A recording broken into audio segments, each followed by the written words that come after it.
Want to learn real English without stress or boring grammar? These stories help you enjoy the language while learning naturally. Like, subscribe, and turn on the bell. We post new adventures every single day. Her name was Nora, and she had no plan. That morning, she woke up early in her small room in Athens. The sun was shining, the air was warm, and the city outside was already moving. But Nora didn't check a map. She didn't open a guidebook. She didn't even decide where to go. She only made one decision. Just walk. No destination.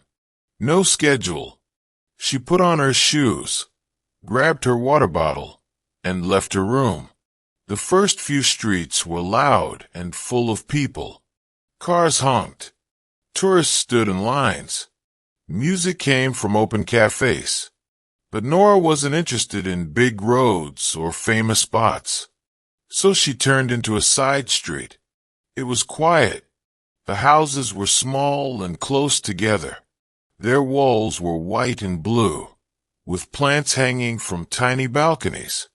A cat sat on a windowsill, blinking slowly in the sun.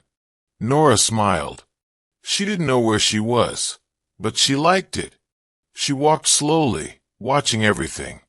A woman opened a window and shook out a rug. A little boy ran past with a soccer ball. Two old men sat on plastic chairs, saying nothing, just watching the street. Nora didn't take pictures. She didn't check the time. She just followed her feet. After a while, she turned left, then right again.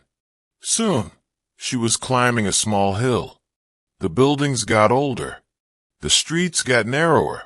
She reached a staircase made of stone, with colorful flowers growing beside it.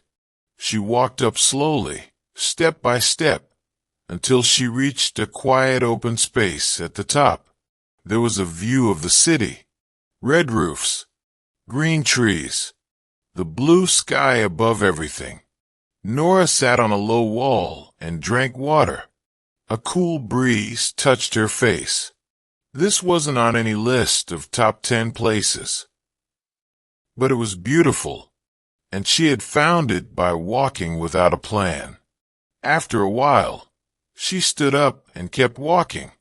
Down the hill again, through another street, past a bakery where the smell of fresh bread made her stop and smile.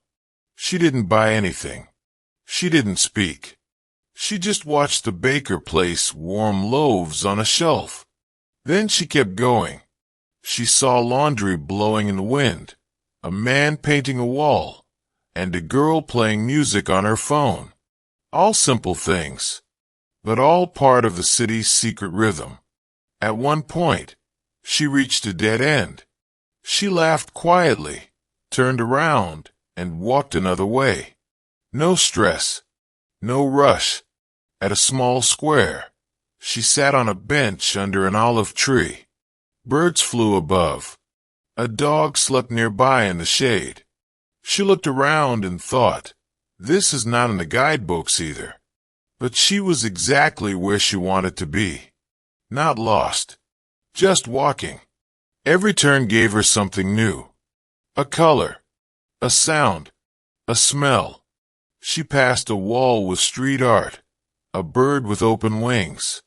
She passed a cafe with only locals inside. She passed a woman watering her plants, who smiled as Nora walked by. And still, she kept going. The day passed slowly, like a soft song. She didn't speak to anyone. She didn't check the map once. She trusted her feet and the city.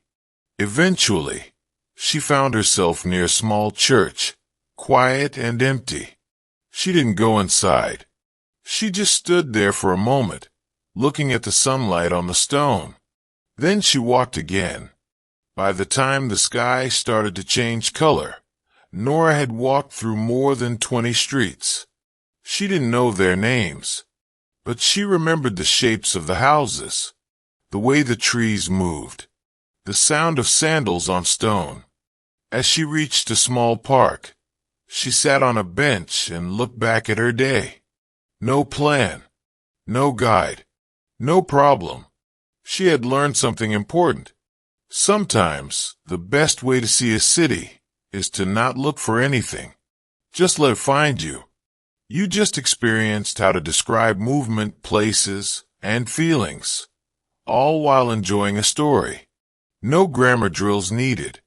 That's the magic of learning through stories. If this helped you, like, subscribe, and turn on the bell. We post a new adventure every single day. Now tell us in the comments, if you walked without a plan, where would your feet take you?